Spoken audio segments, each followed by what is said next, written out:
Vas-y, Luc. Vas-y.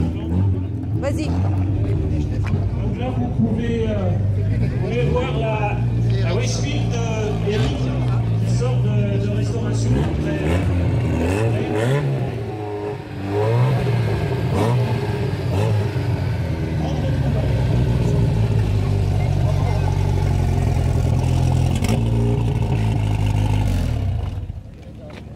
Alors là, restauration, c'est la première fois qu'il y a un manifeste dedans.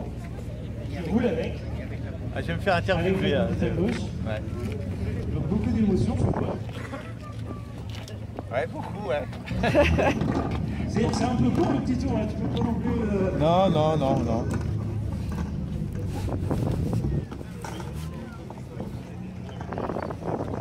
C'est très émouvant pour moi. Parce que cette voiture-là, je vais vous expliquer l'histoire de cette voiture. Cette voiture-là, en fait, je l'ai achetée en 2004. Elle était en état moyen, elle était Bordeaux. Pas une couleur très très belle. Et j'ai eu un problème très vite, j'ai eu un feu moteur. C'est-à-dire que tout l'avant a fondu. Donc, avec des potes, vous avez là des copains, je sais pas s'ils sont là aujourd'hui, ils sont pas là, qui m'ont aidé à restaurer cette voiture. Ça a pris du temps. Et en 2008, elle a été restaurée, on l'a repeinte en jaune, comme elle est là, avec des bandes vertes. Et j'ai roulé quelques mois avec et j'ai eu un grave accident sur la route de Saint-Malo, l'ancienne route de Saint-Malo. Je me suis pris un terre-plein, il y avait un vélo, il y avait un terre-plein, j'ai cru que je pouvais doubler le vélo. Qui peut restaurer cette voiture jusqu'à... Ah, une carte bleue de Madame Euchel. Je la garde sinon. Hein, Madame Euchel, une carte bleue. Voilà, bien. Donc je disais, je vais le reviser. Et un jour, j'ai rencontré Luc. Il est où, Luc? Il est là, Luc. Viens. Parce que tu peux partir dans l'histoire de cette voiture. Viens là. Je viens te mettre là. Que j'explique aux gens ce qui s'est passé. Ça fait plaisir. Et Luc, il m'a dit, moi, je peux restaurer la voiture. C'est vrai qu'il y avait beaucoup qui avaient fait à la maison. Et puis, je lui ai dit, tu fais quoi dans la vie? Il m'a dit, écoute, moi, je m'occupe de châssis de voitures de course. Je fabrique pour un constructeur des châssis de voitures de course, les Fugno. Et puis, quand on a présenté un rétro Noël, et à l'autre fois, à la traversée de Rennes, il y avait un proto. Voilà. Et donc, comment ça s'est fait après? On a discuté tous les deux, et tu m'as présenté un jour au salon d'Atelier une voiture que tu avais restaurée, une Austin Inlet. C'était il y a 2 ans, ça, à peu près 2-3 ans? Voilà, 1 an et demi, voilà, un truc comme ça. Voilà, et c'est vrai que j'ai pu juger la qualité de ta voiture, de la restauration que tu avais faite, et de la qualité de tes figures aussi. Donc, on a dit qu'on allait refaire cette voiture. Ça a mis du temps avant de trouver le bon créneau. Et un jour, tu m'as appelé, tu m'as dit, je suis dispo. C'était il y a 1 an et demi, 2 ans? Je sais plus. 1 an et demi, oui, non, 1 an et demi. Tu m'as dit, voilà, écoute, tu peux m'amener la voiture. Moi, j'ai dit, amener la voiture, c'est difficile, donc tu es venu la chercher. On l'a sortie du garage, avec en 1000 morceaux. Et puis, moi, j'avais déjà démonté le moteur, j'avais commencé à démonter certaines choses pour voir l'état étendu des... Et tu m'as rassuré, tu m'as dit, bon, c'est pas très grave, on va pouvoir la remonter ce qu'il a fait. Quand on connaît les châssis tubulaires, quand on en fait régulièrement, c'est impressionnant, surtout quand il y a de l'émotion et de son appartenance à la voiture, ça fait déjà mal au cœur de l'avoir cassé. Forcément, tu dramatises un peu plus les choses. C'était malheureux mais c'est des choses assez sympas. Donc très vite, le châssis a été refait. Je suis venu régulièrement te voir, tu m'as envoyé des photos. Je l'ai passé d'ailleurs sur le groupe pour l'évolution de la voiture. Après, c'était pas prévu, mais tu t'es dit, je peux faire le polyester. C'est-à-dire qu'il y avait l'aile qui était très abîmée, le nez était éclaté, le nez était complètement éclaté. Il y avait une choudelle qui était... Au niveau carrosserie, il n'y avait pas grand-chose en fait. À part le nez qui était vraiment très abîmé. Le nez qui était vraiment détruit. Qui avait été déjà réparé d'ailleurs. Surtout une qui était vraiment pas mal abîmée. Et puis oui, l'ajout de la choudelle qui traînait avec le serpent. Et puis après, les petits défauts qu'on... Et tu as refait tout le polyester. On a refait, surtout sur le museau, il a fallu vraiment recréer la forme d'origine que tu avais. Ce qui n'a pas été évident. Non, c'est vrai. Les gens viennent pas, je ne pensais pas que c'était possible. Bah, la fibre, ça a l'avantage de la fibre, c'est que tu fais un peu pas ce que tu veux avec ça. Ça se répare assez facilement. Bon. Et aujourd'hui, il est un peu lourd. Ça donne du lest à la voiture. C'est pas plus mal. Il y a des coups de poids sur le moteur. Après, on a eu pas mal d'autres soucis. Parce que dans le shop, moi j'ai eu un problème, c'est que dans le shop, on coule la tâture en pare-brise. Et le pare-brise, il était cassé dans l'angle. Il faut dire que la conduite, il était à droite à l'époque. Il était à droite. On va en parler tout à l'heure. Donc le pare-brise, j'ai mis du temps à trouver quelqu'un qui me refait un pare-brise. Et j'ai trouvé une société qui fabrique des pare-brises en fait, à la demande. Et ce pare-brise-là, il est neuf. Et c'est pas si cher que ça d'ailleurs. Si ça intéresse les gens, je pourrais le communiquer. Après, on a décidé à un moment donné, quand la voiture a été réparée au niveau châssis, on s'est dit, je faisais ça à un copain que j'ai rencontré il n'y a pas tellement longtemps, il y a un an, qui restaure le Westfield, il a une conduite à gauche. Et je me suis aperçu qu'en fait, la conduite à gauche, c'était pas si compliqué que ça. C'était une conduite à droite quand j'ai acheté cette voiture. On s'est dit, il m'a dit, bah non, c'est pas très compliqué. À partir du moment où on change la crémaillère, parce qu'il faut changer de crémaillère, bien sûr, crémaillère à gauche, et on a fait des modifications. Le pédalier, on l'a mis là. Complet. Le support, il y avait un petit support de colonne, on l'a recyclé ici. Voilà. Alors la colonne, du coup, elle est tombée dans l'échappement. L'échappement est à gauche.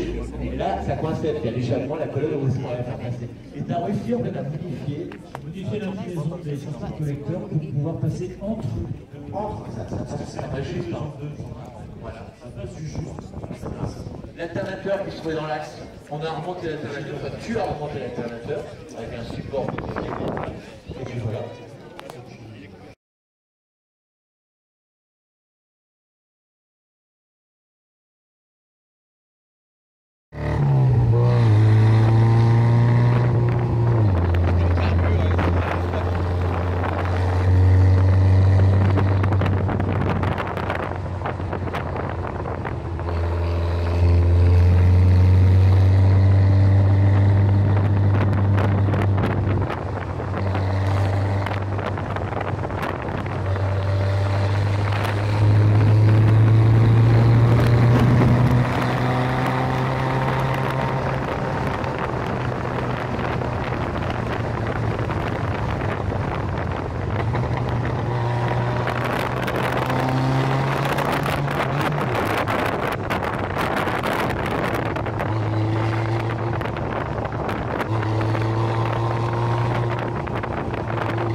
pas, sont mal réglés.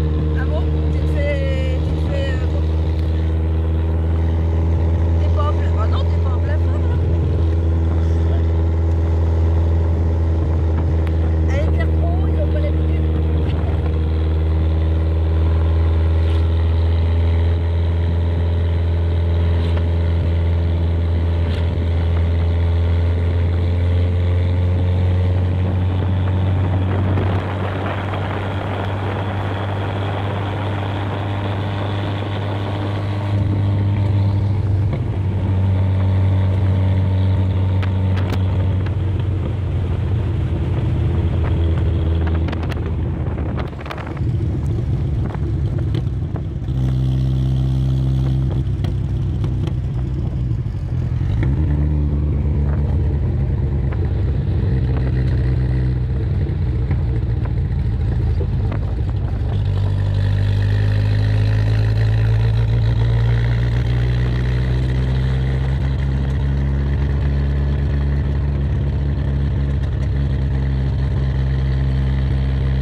Rock'n'roll alors. Est-ce que vous aimez Chuck Berry? Ah, moi aussi.